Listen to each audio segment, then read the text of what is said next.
నమస్తే, welcome to I Dream Inside Politics with కవిత.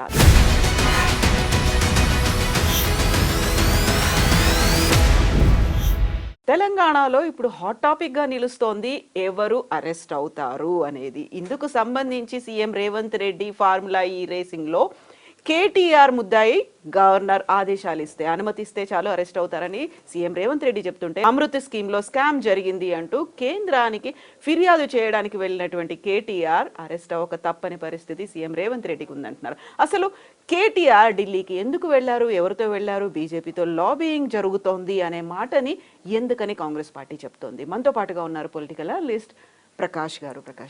నమస్కారం అండి. సో ఇప్పుడు కేటీఆర్ ఢిల్లీకి వెళ్ళారు. అసలు ఎవరిని కలిశారు, ఎందుకు కలిశారు? బీజేపీతో కలిసి వెళ్ళారు, లాబియింగ్ చేసుకుంటున్నారు, అరెస్ట్ అవ్వకుండా గవర్నర్కి చెప్పండి ప్లీజ్ అని అంటున్నారు, అందుకోసమే వెళ్ళారు అనే మాట కాంగ్రెస్ చెప్తోంది. స్వయంగా సీఎం రేవంత్ రెడ్డి అన్నారు ఈ మాట. ఈ మధ్య ఎవరు ఢిల్లీకి వెళ్ళినా పెద్ద వార్త అవుతున్నది. రేవంత్ రెడ్డి వెళ్ళినా కూడా ఈ 11 నెలల్లో 25 సార్లు వెళ్ళాడు అనేది. సరే, ఢిల్లీ వెళ్ళడంలో వ్యక్తిగత ప్రయోజనాలు ఉంటే ఉండొచ్చు, బట్ ఒక కాజ్ అయితే మనకు కనబడతా ఉంది.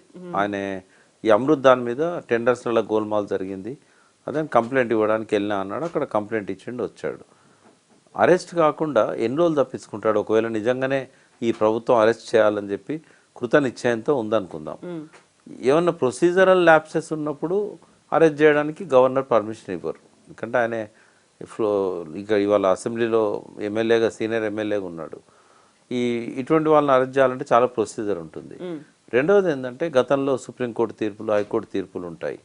కొన్ని చట్టాలలో నిబంధనలు పర్మిట్ చేయవు, ఆర్టికల్ 17A అనేది ఉంటుంది, ఇవన్నీ ఉంటాయి.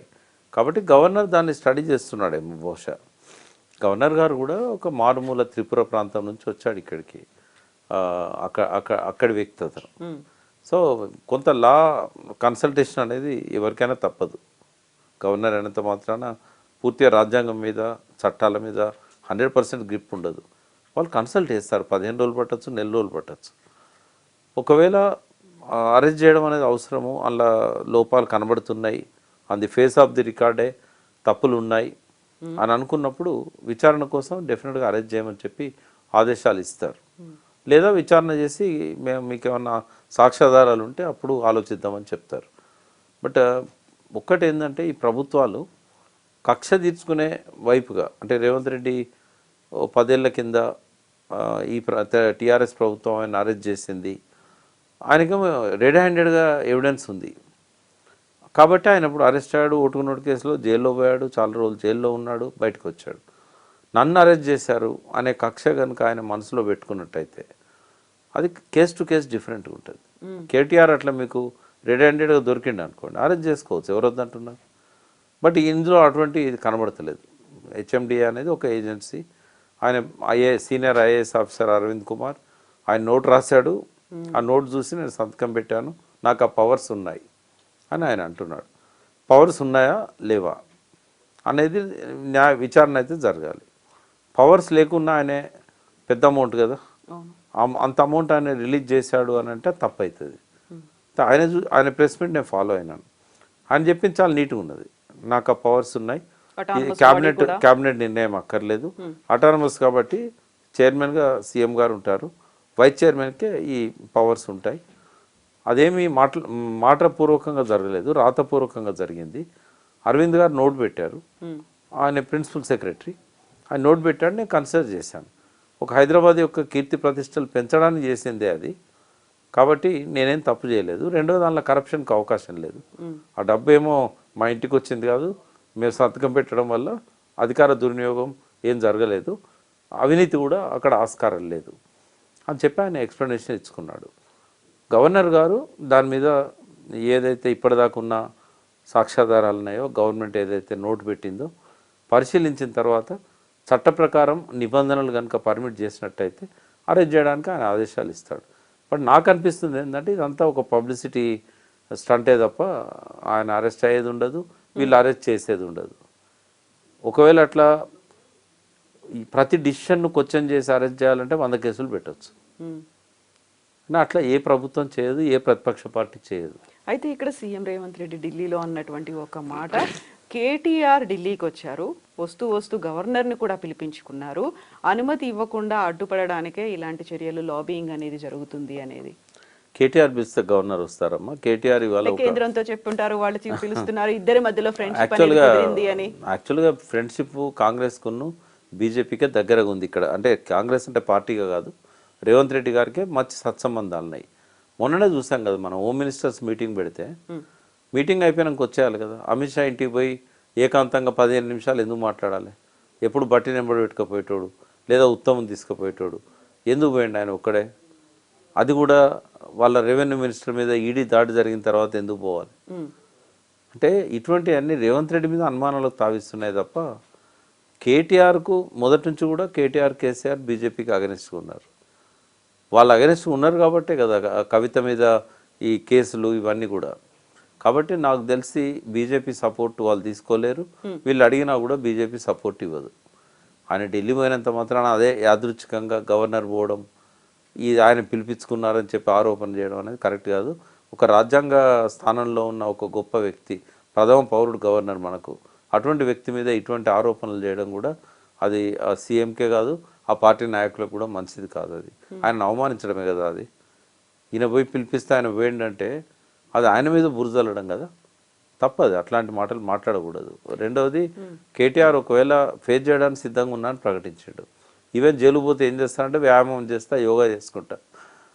They are well prepared. ఒకటే మరి రాజకీయంగా ఏదన్నా ఒక పదవిలో ఉన్నాము అని అంటే ఏ రోజైనా చెరసాల తప్పదు అని అనుకోవాల్సిందే.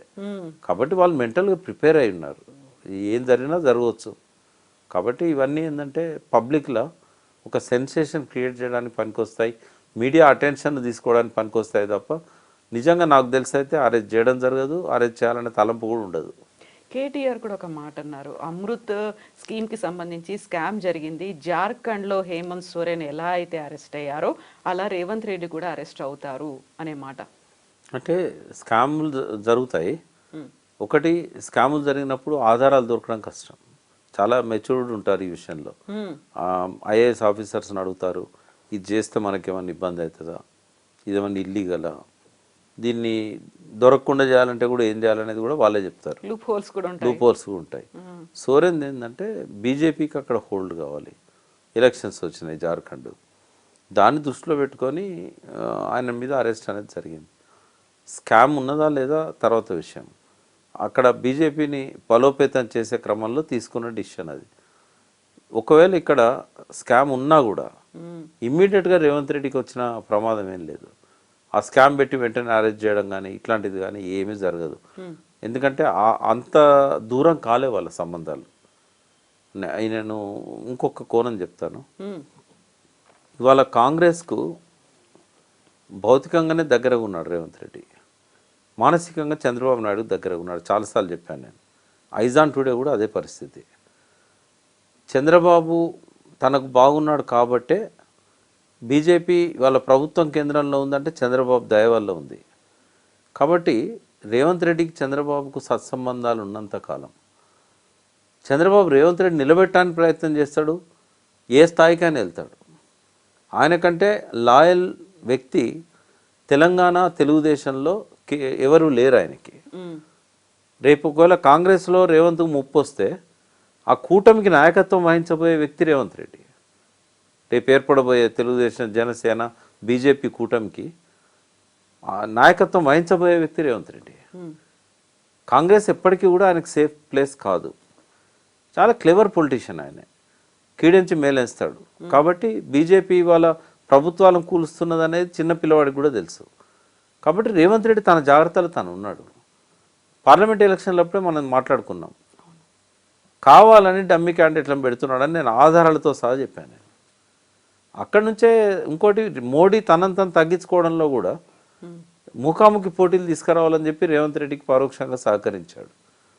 చంద్రబాబు నాయుడు ప్రతి విషయంలో కూడా ఆ సయోధ్యలో మధ్యలో ఉంటాడు ఆయన. ఇంకా జనంలో ఒక చర్చ ఏం జరుగుతున్నదంటే, ఇన్వెస్ట్మెంట్స్ అన్ని విజయవాడ తరలిపోవడానికి హైడ్రాన్ తీసుకొచ్చాడు అంటే చంద్రబాబుకు రేవంత్ రెడ్డికి ఉన్న ఆ సంబంధాన్ని ప్రతి ఒక్కరు ధృవీకరిస్తున్న ఈ టైంలో బీజేపీ చంద్రబాబును కాదని రేవంత్ రెడ్డి మీద చేస్తుందా?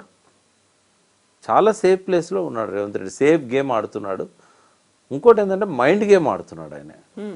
దురదృష్టం ఏంటంటే ఆ మైండ్ గేమ్లో టీఆర్ఎస్ అగ్రనాయకులు కూడా పడిపోయారు. ఆ మైండ్ గేమ్ నుంచి బయటపడి వాళ్ళు ఏం చేయాలనో వాళ్ళు డిసైడ్ చేసుకుంటే ప్రజలను ఆ మైండ్ గేమ్లో వీళ్ళు కూడా ఇన్వాల్వ్ చేయకుండా ఉంటారు. మైండ్ గేమ్ నడుస్తున్నది లాస్ట్ 11 నెలల నుంచి.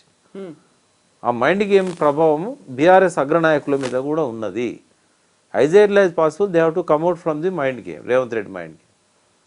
ఒకప్పుడు కేసీఆర్ ఎట్లా శాసించాడో అన్ని పార్టీలను తన వాక్చాతుర్యంతో, తన మాటతోని ఇవాళ రేవంత్ రెడ్డి శాసిస్తున్నాడు. ఆయన నోరు జారి మాట్లాడినా, బూతులు తిట్టినా ఏదైనా ఒక వార్త అవుతున్నది, దాని చుట్టే సెన్సేషన్ అవుతున్నది. వాళ్ళ అదృష్టం ఏంటంటే కేసీఆర్ దూరంగా ఉన్నాడు. కేసీఆర్ దూరంగా ఉంటే కూడా మళ్ళీ ఆయనే మాట్లాడతాడు. ఎందుకు రాలేదు దూరం, కాదు నిన్ను మర్చిపోయారు జనం అని అన్నాడు కదా, మరి నువ్వెందుకు జ్ఞాపకం చేస్తున్నావు? నేను రేవంత్ని అడుగుతున్నా, మర్చిపోయారు జనం అని నువ్వే అంటున్నావు, మర్చిపోనియా రాదు, నువ్వెందుకు జ్ఞాపకం చేస్తున్నావు మళ్ళా అంటే అది కూడా ఒక మైండ్ గేమే. ఈ ఉచ్చులోంచి బయటపడాలి కేటీఆర్ గారు, కేసీఆర్ గారు.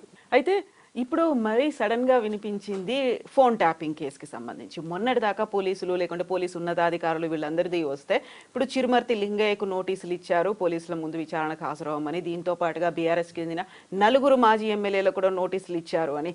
ఆ దిశగా కూడా నరుక్కుంటూ ఏమన్నా వస్తున్నారా? అంటే దాన్ని లైవ్లో ఉంచడానికి చేస్తున్న ప్రయత్నం ఇది. ఓకే, ఫోన్ ట్యాపింగ్కి ఎమ్మెల్యేలకు ఏం సంబంధం ఉంటుందమ్మా? అంటే ఆయనే వెళ్ళి డైరెక్ట్ గా ఈ స్థానికంగా ఉన్నటువంటి నేతల ఫోన్లు ట్యాప్ చేయమని ప్రభాకర్ రావు గారి దగ్గరికి వెళ్ళారు అనేది చేస్తారా వాళ్ళు? ఇప్పుడు ప్రభాకర్ రావు గారి స్టేచర్ ముందట ఒక ఎమ్మెల్యే చాలా చిన్నది. ఆయన సీఎంకు జవాబుదారీగా ఉంటాడు, హోమ్ మినిస్టర్కి జవాబుదారీగా ఉంటాడు, డీజీపీకి జవాబుదారీగా ఉంటాడు, హోమ్ సెక్రటరీకి జవాబుదారీగా ఉంటాడు. ఎమ్మెల్యేలు పోయి రిక్వెస్ట్ చేస్తే ఫోన్ ట్యాపింగ్ చేస్తాడా ఆయన? అంటే ఏదో చెప్పి వాళ్ళను కొంతకాలం పాటు ఇది లైవ్లో ఉంచడానికి జరుగుతున్నదే. మరి ఇంతమంది తీసుకొచ్చినప్పుడు ప్రభాకర్ రావుని తీసుకురాలేకపోయారు? ఇంటర్పోల్ పోయి ఆయన తీసుకురావచ్చు కదా. ఈ 5 ఏళ్ళు ఇట్లా కాలం గడుపుతారు, తర్వాత ఆ కేసు అంతే అవుతుంది. ఏముంటుంది, ఆయన వచ్చేదాకానైతే ఆ కేసు ముందు పోదు కదా, అప్పటిదాకా లైవ్లో పెట్టాలి కదా. ఇది మైండ్ గేమ్లో ఇది కూడా ఒక పార్ట్. ఇప్పుడు బాంబులు అన్నారు, బాంబులు అనగానే మనకు కాళేశ్వరం గుర్తొచ్చింది, విద్యుత్ కొనుగోళ్లు అనేవి గుర్తొచ్చాయి, ధరణి గుర్తొచ్చింది, ఫోన్ ట్యాపింగ్ గుర్తొచ్చింది, ఆ తర్వాత వచ్చినటువంటి ఫార్ములా ఈ రేసింగ్ అనేది గుర్తొచ్చింది. ఇవన్నీ కూడా ఇలా లైవ్లో ఉంటాయి తప్ప దీనికి సంబంధించి చర్యలు, బాంబులు, కేసులు, అరెస్టులు ఏమీ ఉండవా? ఒకవేళ సీరియస్గా రేవంత్ రెడ్డి అరెస్ట్ చేయాలని అనుకుంటే డెఫినెట్గా ఆయన ప్రయత్నాలు మొదలు పెడతాడు, గవర్నర్తో కూడా పర్మిషన్ తీసుకుంటాడు, అరెస్ట్ చేస్తాడు. ఆయన ఎవరు ఆపలేరు. చిన్న గడ్డి కేసులో లాలూ ప్రసాద్ని 8 సంవత్సరాలు జైల్లో పెట్టారు. బట్ ఆ కక్షపూరిత రాజకీయాలు అయితే తెలంగాణలో లేవు. దానికి రేవంత్ రెడ్డి కూడా ఆ కక్ష రాజకీయాలను చేస్తాడని, ఎందుకంటే ఆయన ఒక అరుదైన అవకాశం ఆయనకు వచ్చింది. వచ్చినప్పుడు అది సీటు కాపాడుకోవడానికి చాలా మెచ్యూర్డ్గా ఆలోచిస్తాడే తప్ప ఈ చిల్లర రాజకీయాలు చేస్తాడని నేను అనుకోవట్లేదు. ఆధారాలు ఉన్నా అరెస్ట్ చేస్తాడని అయితే నేను అనుకోవట్లేదు. ఒకవేళ అట్లా అరెస్ట్ చేయదలుచుకుంటే పార్లమెంట్ ఎలక్షన్ల ముందు చేసేవాడు. ఇంకా స్వీపింగ్ ఆయనకు 8 సీట్ల బదులు 14 వచ్చేటి. అయితే ఇప్పుడు మనకి ఎన్నికలు అనేవి ఇంకా 4 ఏళ్ళు ఉన్నాయి కాబట్టి ఒకవేళ జమిలియా వస్తే తెలియదు, కానీ అప్పటిదాకా వేచి చూసి కరెక్ట్గా ఎలక్షన్స్ ముందైనా ఏమైనా ప్లాన్ ఉంటుందా? ఇవన్నీ ఒకటి ఏంటంటే తన వైఫల్యాలను ప్రజల దృష్టి నుంచి పక్కదారి పట్టి డైవర్షన్ పాలిటిక్స్ అనేది మనకు రెగ్యులర్గా వినబడుతున్న మాట. హరీష్ రావు గారు అయితే రోజు మాట్లాడతాడు.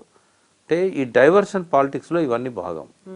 ఇప్పుడిప్పుడే ఎలక్షన్స్ ఏం రావు కాబట్టి ఇప్పుడు అరెస్ట్ చేసేది ఉండదు, ఇవన్నీ ఏముండదు.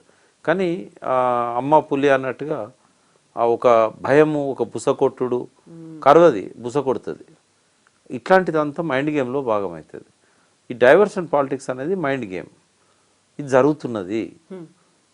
ఏ బాంబుల గురించి మంత్రి మాట్లాడినా లేకుంటే ఎక్కడ ఎవరి మీద ఆరోపణలు చేసినా దాని వెనకాల ఉన్నది మైండ్ గేమే తప్ప రియల్ గేమ్ కాదు. ప్రకాష్ గారు, థ్యాంక్ యూ సో మచ్ అండి. Thank you.